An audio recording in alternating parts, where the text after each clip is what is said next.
en el cual tenemos este contenido.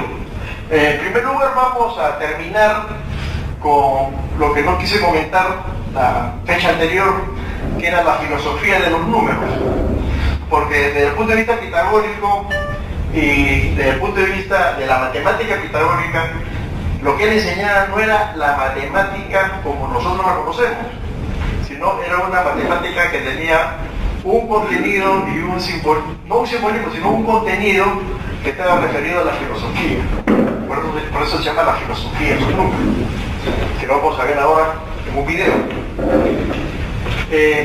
Luego vamos a ver cómo estaba organizada la escuela de los misterios, y vamos a ver cómo serán las iniciaciones, de forma breve, ¿no? Porque no tenemos mucho tiempo. Vamos a ver cómo es que termina finalmente Pitágoras y por qué desaparece la escuela, cómo es la muerte de Pitágoras, y toda una leyenda sobre esto. Y rápidamente vamos a hablar de algunos discípulos que vamos a mencionar. Y luego haremos un resumen en un video también sobre lo que fue Pitágoras. Y de ahí pasaremos a la escuela heliática, donde vamos a hablar de las transmisiones de conocimientos que nos dieron, los aportes que nos dieron estos tres filósofos, Heráclito, Parménides y Zenón principalmente. Hay más, pero vamos a tomar los principales.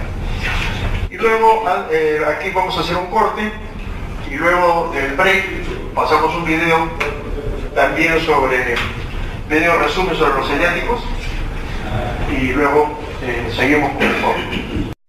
Todas las cosas son números. Está en las proporciones, está en la naturaleza, está en todas las cosas, está en el ambiente, está en el universo, pero son números que están relacionados entre sí de una forma armoniosa. O sea, no es una matemática pura de decir 1 más 1, ¿cuánto es? 3 según Pitágoras. ¿Por qué? Porque para Pitágoras primero los números impares eran los masculinos y los números pares eran los femeninos. Los números impares son los números sagrados y los números pares son las transiciones. ¿Se acuerdan? La cosa incompleta son los pares. Los pares necesitan de un masculino para completarse y poder expresarse. Y así es como en toda la naturaleza podemos ver que existe esa relación que después se ha considerado como la ley del triángulo. Es decir, nada existe si no tenemos tres cosas o tres elementos de esto, ya la materia, ya sea un trabajo literario, una tesis, cualquier cosa que nosotros queramos hacer, no basta con iniciarla, necesitamos tener el inicio, la acción y el resultado. Siempre van a haber tres cosas, y esa es la matemática pitagórica. No está relacionada en la simbología que a veces estudiamos en los talleres, ¿no? Está relacionado con cómo las cosas están compuestas, cómo están proporcionalmente compuestas. Y ahí está la diferencia de la matemática pitagórica con la matemática que nosotros conocemos ahora. Y por ejemplo, le traigo un ejemplo. ¿Cómo definía Pitágoras? Y lo voy a poner con esta botella. ¿Cómo definía Pitágoras que todo está contenido en todas las cosas? Porque él decía, ¿no? Para hacer esta botella, bueno, no lo decía Pitágoras, lo estoy diciendo ahora. Para hacer esta botella necesitamos una tapa, necesitamos un plástico moldeado y el contenido del agua. La botella sería imperfecta si no tuviera su tapa. Igual sería imperfecta, le faltaría algo si no tuviera el agua. E igualmente no podríamos tener una botella con agua si nos faltara la botella. Entonces, son tres elementos que están aquí. Si faltara alguno de ellos, no podríamos tener la botella con el agua. Digamos, una forma que tenía de explicar cómo en la naturaleza de todas las cosas están los números, ¿no? Entonces, y para que la botella esté completa, no necesitamos dos elementos, necesitamos que los tres elementos estén juntos. Es proporcionalmente juntos, la tapa es más chica, la botella es más grande y el líquido contiene el vacío dentro de la botella. Esa era la forma como Pitágoras expresaba que los números son cosas y que las cosas están provistas de los números. ¿Qué es lo que quería decir? Para Pitágoras eran las relaciones armoniosas y las relaciones proporcionales que había entre los elementos que constituyen cualquier cosa. Esa es la filosofía pitagórica.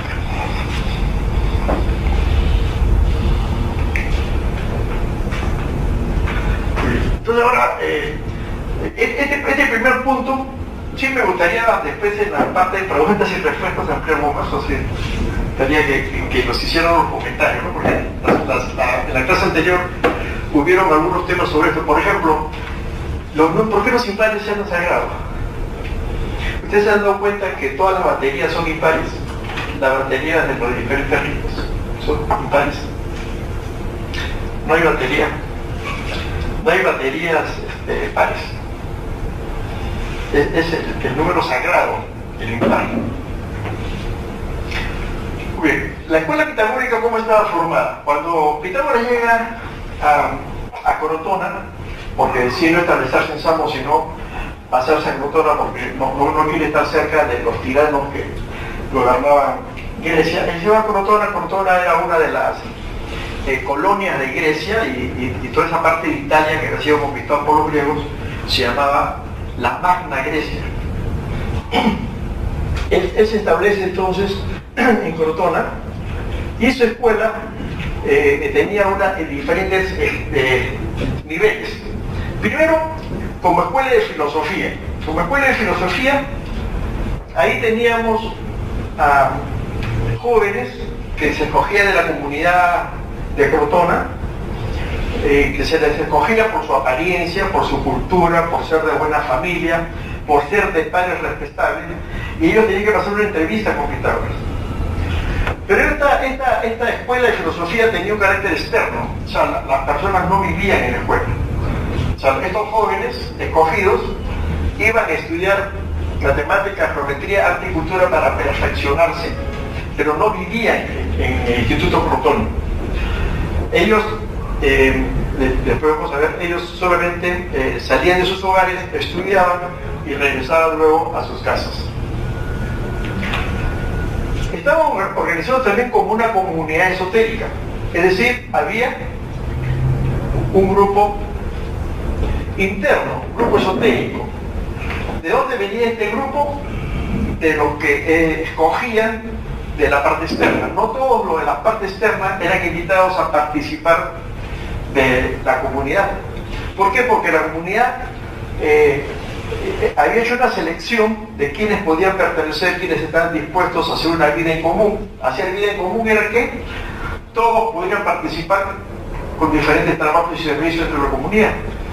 Tenían que donar sus bienes comunes, es decir, los padres que le daban las dotes a las hijas o le daban la herencia a los hijos, ellos tenían que llevar eso y contribuir con sus bienes a la escuela y hacerlos comunes. Igualmente se fomentaba la disciplina dentro de la comunidad, una alimentación sana y pura, tenían un cuidado personal. Eso era algo que Pitágoras era muy exigente, tanto en los hombres como en las mujeres, tenían que estar siempre con su ropa limpia, bien cuidados, bien lavados, bien aseados. Y luego había todo un desarrollo moral y personal que nos hace acordar mucho a lo que es la filosofía moral de este proceso antiaceptado. Es decir, que las personas deben desarrollar personalmente hasta un nivel que en sus conductas deben desarrollar hasta un nivel en que sus conductas sea moral y sea ética, que es lo que dice Ritter Cosset, ¿no? Efectivamente Ritter Cosset, cuando el Bernal Pecho le pregunta a Felipe Vigilante qué es la masonería, dice el estudio de la filosofía moral para conocer la práctica de la virtud de profesión que hacen todos los masones. Esto es un legado directamente de la filosofía griega y de Pitágoras en especial, la masonería. Y luego ellos practicaban la religión órfica, tenían un templo dedicado a Apolo, un templo dedicado a Musa, a la Musa, otro a Vesta, y tenían un camino, como describe en la escuela de Crotona, donde había 12 musas, era como un corredor, como un pasaje para llegar al templo de las musas, que era muy importante, como vamos a ver después.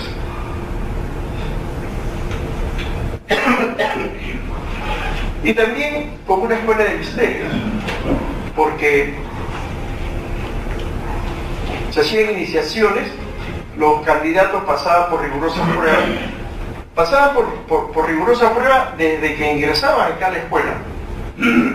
Aun cuando no se iban a quedar en la comunidad, ellos eran probados antes de ingresar a hacer sus primeros estudios en filosofía y matemáticas. Pasaban por ritos de purificación, y especialmente el propósito de esta escuela era que ellos pudieran liberar el alma, ¿no? Entonces, si ustedes recuerdan la clase anterior, cuando hablamos de la metapsicosis, que Pitágoras justamente decía que el alma estaba encerrada en un cuerpo, pagando sus, entre comillas, pecados, ¿no? Para que no se moleste, como poner pecados entre comillas, para que no se confunda con la religión, ¿no? Tenía que pagar hasta que pueda liberar el alma y encarnar en un cuerpo superior. Y enseñaba también a estar en estados místicos, es decir, entrar a estados superiores de conciencia. ¿Esto qué quiere decir? Esta es una práctica que solamente la había traído de Egipto, en el cual, y de la India, en el cual todos sus discípulos meditaban, en los diferentes niveles que él tenía, meditaban. Los de primer grado, digamos, meditaban con los alumnos más avanzados, los de segundo con las mujeres, principalmente con la esposa de Pitágoras o con la hija de Pitágoras, y los del último grado meditaban con Pitágoras. Entonces, esta era la organización que había en la escuela pitagórica. Y era una escuela, una organización que después la vimos también, la hemos visto también que se repite con los esenios, ¿no? Los esenios también tienen una organización muy parecida cuando ellos están en el desierto de Palestina, ¿no? Lo que se conoce cerca a Qumran.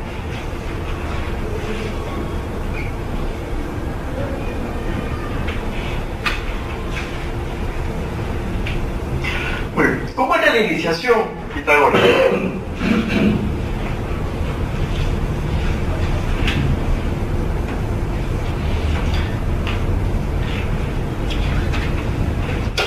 Primero, eran seleccionados los jóvenes, como ya les mencioné.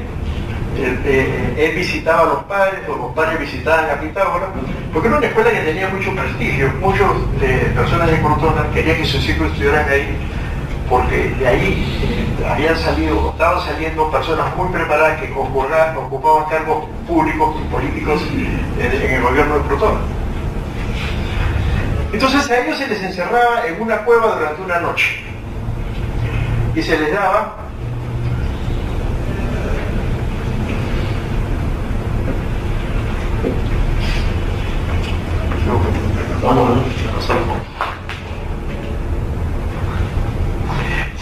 entonces se les ponía en una celda con una pizarra, un poco de pan, agua y una débil luz.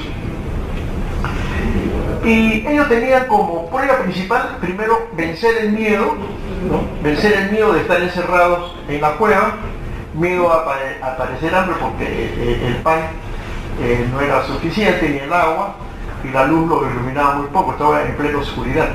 Pero ellos en ese escenario, en ese ambiente, debían ellos meditar sobre uno de los símbolos o cualquiera de los símbolos que escogían como prueba.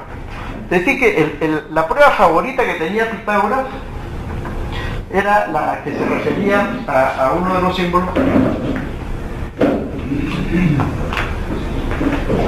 Decía, ¿qué significa un triángulo inscrito en un círculo? Esa era su prueba favorita de Pitágoras.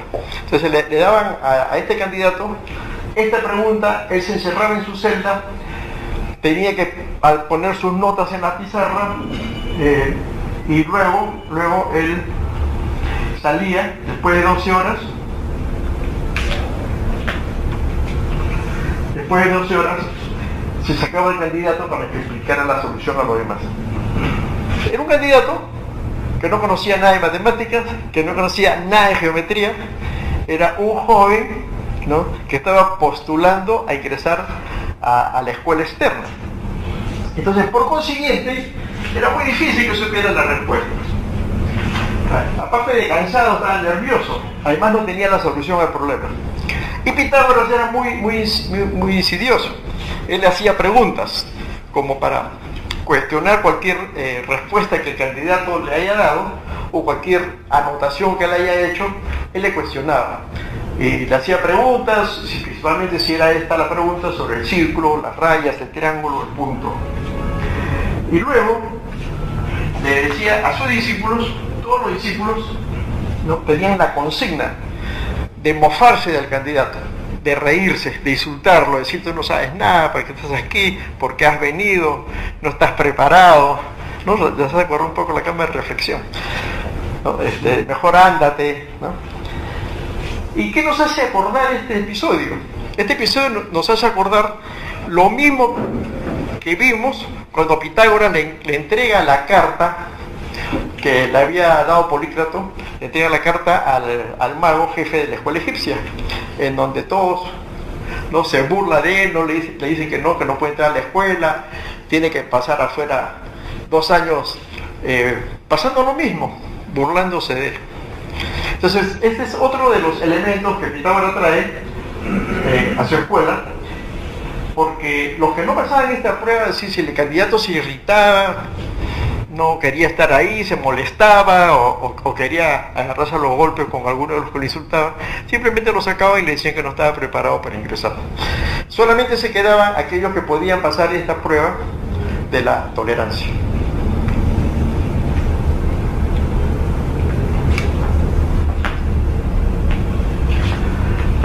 El primer grado, ese grado externo, se llamaba los acusmáticos. ¿Por qué se llamaban los acusmáticos? Bueno, eran, como hemos dicho, eran jóvenes de buena familia. Era el círculo de los oyentes externos, ¿no? Acusmático viene de acústica, la forma de aprender a través de la escucha nada más. Ellos no podían participar en los diálogos y tenían que quedarse solamente en silencio absoluto durante 5 años. Es decir, la preparación que tenían de estos jóvenes en este primer grado, de grados acusmáticos, de origen externo, jóvenes que llegaban a la escuela, se preparaban en matemáticas, en geometría, en la moral, en las artes, la música, etc. No podían hablar estando allí. Es más, nunca podían ver a Pitágoras. Siempre era un discípulo avanzado o una discípula avanzada la que se encargaba de la preparación de estos jóvenes. Y pasaban también por ritos de purificación. Esos ritos de purificación consistían no solamente en la higiene, sino también en algunos ritos tipo zoroástricos o de Vesta, en el que se utilizaba fuego y algunas hierbas y plantas aromáticas. Entonces estos estudiantes tenían que aprender y reflexionar solo a través de la escucha, solo tenían que escuchar. Y a veces tenían acceso a los problemas matemáticos y de geometría que los profesores les enseñaban, pero no podían hablar. Ellos tenían que seguir con esa conducta, porque esa era parte de su formación. Se dice incluso en uno de los libros estos que narran sobre la formación de los jóvenes en la escuela pitagórica, que como no hablaban, durante 5 años no hablaban dentro de la escuela, cuando ellos ya pasaban esos 5 años, dice que eran unos oradores de primera, eran unas personas muy inspiradas, lo que ellos decían era como música a los oídos de los demás.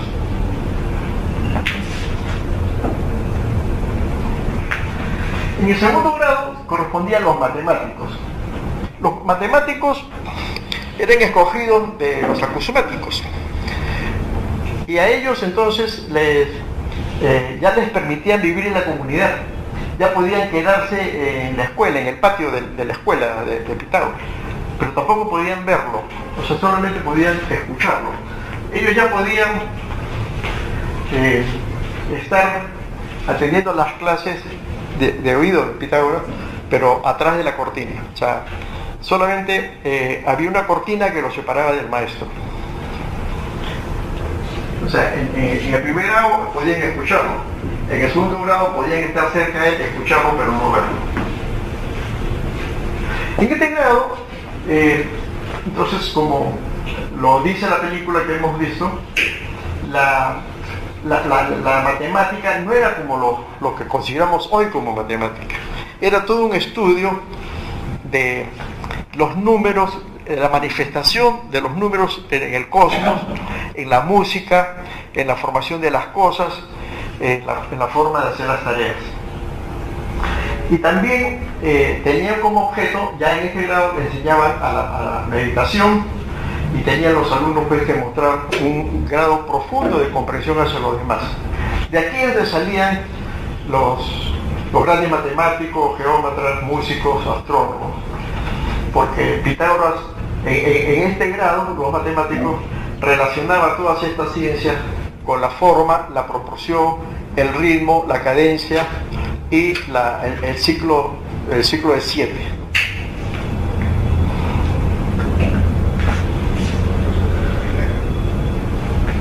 El tercer grado correspondía a los físicos. Los físicos eran investigadores, ellos ya habían recibido la formación y la preparación. Ahora en este grado ya eran dirigidos por el maestro.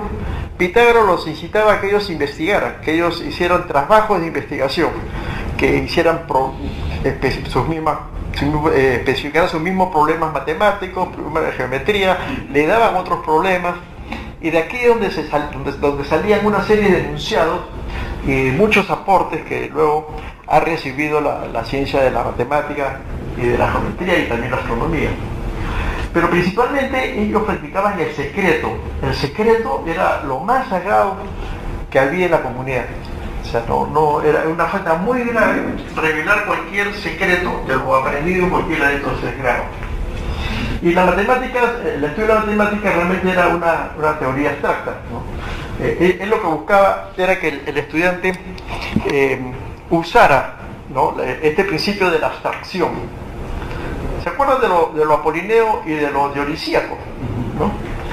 Entonces aquí lo que hacía Pitágoras, como buen órfico que él era enfrentar a los dioses, ¿no?, a Apolo y a Dionisio.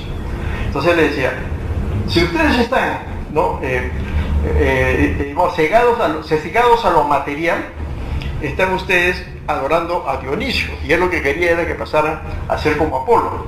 Y para pasar a Apolo, ya lo hemos dicho, Dionisio es nuestro cerebro, el hemisferio izquierdo del cerebro, mientras que Apolo es nuestro hemisferio derecho del cerebro.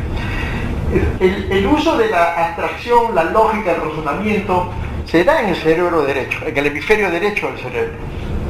Por lo tanto, lo que buscaba Pitágoras es que hubiera un grado de abstracción para que ellos, los discípulos, pudieran por deducción, ¿no?, conocer o resolver los problemas o enunciar la filosofía, porque realmente el hacer la filosofía no era que vayan a tomar lecciones de filosofía, sino que hacer filosofía para Pitágoras era cuestionar, razonar, deducir, preguntar, responder, compartir, ¿no? Eso es lo que era la filosofía. Por eso hacemos filosofía de repente en el foro, ¿no?, cuando todos comenzamos aquí a compartir las ideas, a contradecirlo, a cuestionarlas. Entonces, eso es lo que es hacer la filosofía. Y para eso se necesitaba ese nivel de abstracción, ¿no?, porque los pitagóricos, como se les reconoce tanto a los pitagóricos como a los filósofos cosmólogos que lo vimos en la primera ficha con David, ¿no?, eran los que dominaban la abstracción mental, pero en un grado. Los pitagóricos avanzan un poco más, pero luego van a ser superados por otros filósofos.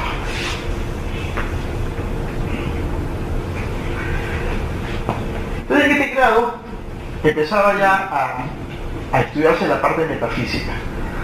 La metafísica, ¿por qué? Porque ya entraban aspectos de la cosmología, ¿no?, la creación, la definición de Dios, el concepto matemático de Dios, el concepto matemático de la creación del mundo, y reforzar aquellos aspectos psicológicos y conductuales que habían visto en el 2º grado. Y aquí hay algo que también de alguna forma lo hemos heredado en la masonería, el autos F. ¿Qué es el autos F? Es el respeto a la autoridad del maestro. Autos F significa el maestro lo ha dicho. Cuando el maestro lo dice, es la última palabra. Es como en la logia. Si el maestro, el venerable maestro, da una orden o un malletazo, bajo su responsabilidad, por supuesto, como máxima autoridad, nadie puede contradecir, ni nadie puede hablar después que habló el maestro. Era uno de los principios de autoridad que ya se practicaba en esta escuela, ¿no? Acuérdense de eso. Autos F, con sus logias, ¿no? El respeto es el venerable maestro. El respeto al maestro porque el maestro lo dijo, el maestro lo ha dicho. Punto. Entonces esa es la parte autocrática. A Pitágoras, los exteriores, la gente del exterior, los portonienses, le decían que era un tirano. O sea, que él combatía a Polícrato como tirano, pero él en su escuela era un tirano. Y nosotros sabemos que no es así. Lo que hacía Pitágoras era aplicar el principio de la autocracia, es decir, la autoridad que va desde del mayor a menor. Y eso no es tiranía. Es lo mismo que pasa en nuestros talleres, ¿no? Las logias se gobiernan en forma autocrática. La gran logia se gobierna en forma autocrática. El Supremo Consejo se gobierna en forma autocrática. Autos F. Dicho está. Y hay un cuarto grado. Para muchos estudiosos de Pitágoras no reconocen este cuarto grado. Son pocos los que lo reconocen. Pero sí existía este cuarto grado. Y era un cuarto grado de despedida. Era el grado en el cual los estudiantes ya habían concluido los 3 grados preliminares y debían ahora ir hacia la comunidad a ejercer su magisterio. Es el grado que él le llamaba la realización, porque ya el pitagórico estaba realizado, era un hombre de bien, era un hombre que estaba preparado para formar un hogar, era un hombre que estaba preparado para dirigir a la comunidad, estaba preparado para entrar al gobierno y para ocupar los mejores cargos en la sociedad en la que participaba.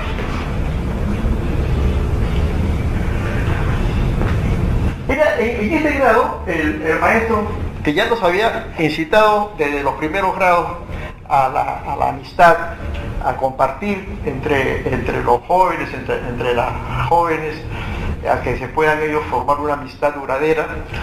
En este grado él les fomentaba ya que los estudiantes a punto de egresar podían, en esta etapa, antes de abandonar el instituto, podían casarse. Y el matrimonio de los pitagóricos era muy hermoso. Yo se lo voy a contar rápidamente. Entonces dice que el día anterior a la boda, la joven aguardaba en el templo de la musa, desde un día anterior, y el joven aguardaba en el templo de Apolo. Entonces ellos estaban haciendo ciertos rituales de purificación con hierbas aromáticas, olores, perfumes, flores, y luego, cuando ya estaba por aparecer la estrella matutina, o sea, ya a pocos minutos del alba, las personas que ayudaban a la joven y al joven los vestían con túnicas de lino de seda blanco, pero túnicas de lino blanco y con guirnaldas de flores. Entonces la joven salía del templo de las musas, pasaba por el corredor de las musas, mientras que el joven salía del templo de Apolo y se unía cerca a la terraza donde Pitágoras los esperaba. Y hay toda una arenga muy bonita, ¿no? Donde él les dice a ellos que ya estaban listos para formar un hogar y que, bueno, lo van a ver en la separata, todo el rollo es bien completo, pero le daba ánimos a que ellos sean buenos padres, buen esposo, buen padre, una buena persona útil a la comunidad. ¿Qué es lo que hacemos nosotros en la logia? Es lo mismo que esperamos nosotros en todos los grados, de formar a ese masón que sea una persona buena, que sea una buena persona, que sea un buen marido, un buen trabajador, un buen empresario, una persona útil a la comunidad. Y de ahí entonces ellos ya podían irse, podían abandonar la escuela, pero no perdían el contacto con la escuela. Ellos ya hacían su vida propia fuera de la escuela, pero participaban en la sociedad, la política y el gobierno. Y ese fue el problema,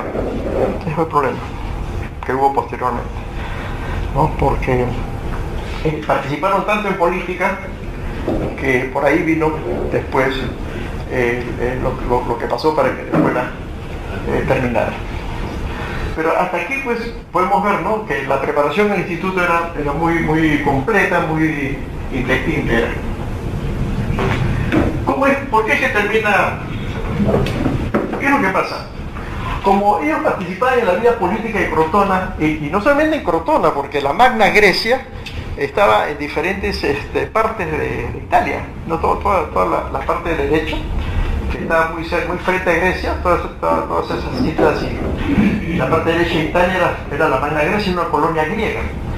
Y los pitagóricos salían de la escuela y no se quedaban necesariamente en Crotona, se iban a las otras provincias de la Magna Grecia. Y allí ocupaban puestos políticos porque eran personas muy destacadas. Entonces era fácil que consiguieran un puesto político o puestos de gobernadores. Y lo que sucede es que en Grecia ocurre un hecho, ¿no? Y el hecho es que Pitágoras alienta a Milón, que era un rebelde de Crotona, a que le haga la guerra a Síbaris. Síbaris era el candidato, por así decirlo, del partido demócrata, mientras que Milón era del partido era el partido aristocrático. No. Y Pitágoras apoyaba al partido aristocrático. Entonces hay una guerra entre Crotona y la ciudad de Síbaris. O sea, y los sibaritas pierden. O sea, Milón invade Síbaris y causa destrozos, etc. Entonces los síbaris o los sibaritas agarran un tremendo odio a todo lo de la escuela porque habían participado activamente en la destrucción de Síbaris y en el derrocamiento de ¿cómo se llama? Del general. Bueno, entonces de ahí a Sinón, ¿no?, del derrocamiento de Sinón. Entonces Sinón, ya habiendo sido derrotado en la ciudad de Síbaris, se la jura a Pitágoras, ¿no? Se la jura a Pitágoras y a todos los pitagóricos, ¿no? Le dice, él le comienza a guerrear y comienza él dentro de Crotona a crear una imagen, voy a decir los políticos de ahora, ¿no?, acusarlo de todos los pitagóricos, sea cierto o sea no cierto. Y él aprovecha entonces, Sinón, esta persecución, que estaban un grupo de pitagóricos fuera de la escuela reunidos junto con Milón en una cena. Milón había invitado a una cena a los pitagóricos para celebrar justamente el triunfo de la guerra sobre Síbaris. Y ahí los degolla pues a todos, incluyendo a Milón. Y luego incitan al pueblo, que estaba una parte contra también los pitagóricos, a que vayan a la escuela y maten a todos los que estaban dentro de la escuela. Y se dice que ahí fue entonces la huida de los discípulos. Los discípulos huyen a Metaponte y a otras ciudades griegas. Huyen y dejan la escuela vacía. Este es un cuadro, que no es de esa época, es un cuadro pintado después, en que está reflejando la invasión que hacen los sibaritas a la escuela de Crotona, a la escuela de Pitágoras. Los sibaritas entonces lo invaden, la escuela se apoderan, la destruyen, y los pitagóricos y Pitágoras huyen hacia Metaponte. Pero hay un hecho curioso, que de Pitágoras no se sabe si él, o sea, se cree que fue Metaponte, otro dice que se quedó en la escuela para defenderla, pero lo cierto es que Pitágoras muere, ¿no? Y se tejen varias leyendas sobre la muerte de Pitágoras. ¿Cuáles son las leyendas? Lo primero es que dicen que Pitágoras muere en la escuela degollado por un sibarita. Hay otra leyenda que dice que él huye a Metaponte, pero los sibaritas lo persiguen a Metaponte, y cuando lo tienen acorralado frente a un campo de habas, lo encuentran a Pitágoras que no cruzaba el campo de habas. Entonces en la mente de ellos queda como que Pitágoras, como dicen que hacía que sus discípulos no comieran habas ni carne, entonces Pitágoras no se atrevió a cruzar el campo de las habas. Entonces cae presa de sus perseguidores y lo matan. Y lo matan en Metaponte, según algunos. otro dice que lo mata con crotona. Pero la relación con el campo de habas, o sea, hay más de una versión con el campo de habas. Ahora, esto de no comer habas no viene de Pitágoras, viene de la época de la escuela de Orfeo, que tampoco comían habas. ¿Por qué? Porque las habas al comerse producen flatulencia, y como para Pitágoras todo es número, él decía que el gas o el espíritu del mundo estaba encerrado en las habas, en todo, ¿no? Y en las habas. Pero cuando el hombre comía las habas, liberaba ese espíritu y tenía que despedirse a través de los gases. Eso es lo que dicen. O sea, que sea cierto o no, no lo sabemos, por eso son parte de la leyenda. Ahora, ¿qué hay de cierto?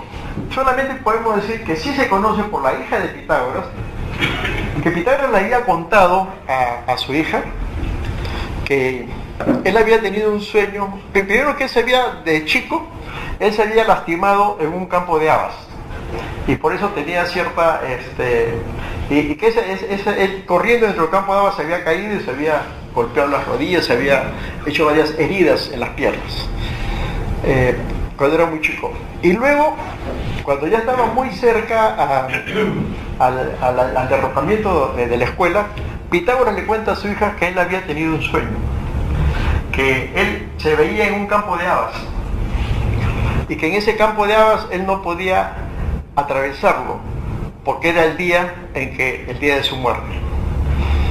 Entonces, la hija de Pitágoras, cuando cuenta esta parte de la historia, dice a los sucesores, a los que quedaron, ¿no?, que su padre se dejó matar en Metaponte, en el campo de habas, no porque tuviera el miedo de cruzarlo, sino él se deja matar porque dijo ahí: este es mi sueño, tiene que realizarse. Él era un metafísico, he soñado con mi muerte y mi muerte se va a dar acá. Entonces dijo que así sea, y se dejó matar. Esa es la historia de la hija. Entonces, como ven, hay varias, y por eso no lo tratamos la semana anterior, porque era muy largo de contar, ¿no? Entonces, vamos a esperar la próxima fecha, que sí lo vamos a ver, el tema de los números y el tema de la muerte de Pitágoras. Bueno, entonces hasta ahí tenemos la escuela pitagórica. Vamos a ver cómo es que termina finalmente Pitágoras y por qué desaparece la escuela, cómo es la muerte de Pitágoras, y toda una leyenda sobre esto. Y rápidamente vamos a hablar de algunos discípulos que lo vamos a mencionar. Y luego haremos un resumen en un video también sobre lo que fue Pitágoras. Y de ahí pasaremos a la escuela eleática, donde vamos a hablar de las transmisiones, el conocimiento que nos dieron, los aportes que nos dieron estos tres filósofos: Heráclito, Parménides y Zenón, principalmente. Hay más, pero vamos a tomar los principales. Y luego aquí vamos a hacer un corte, y luego del break pasamos un video también video resumen sobre los eleáticos, y luego seguimos con el corte.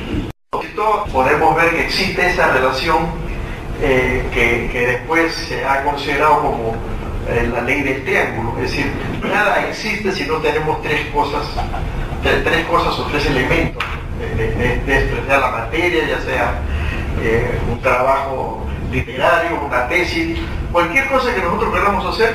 No basta con iniciarla, necesitamos tener el inicio, la acción y el resultado. Siempre van a haber tres cosas, y esa es la matemática pitagórica.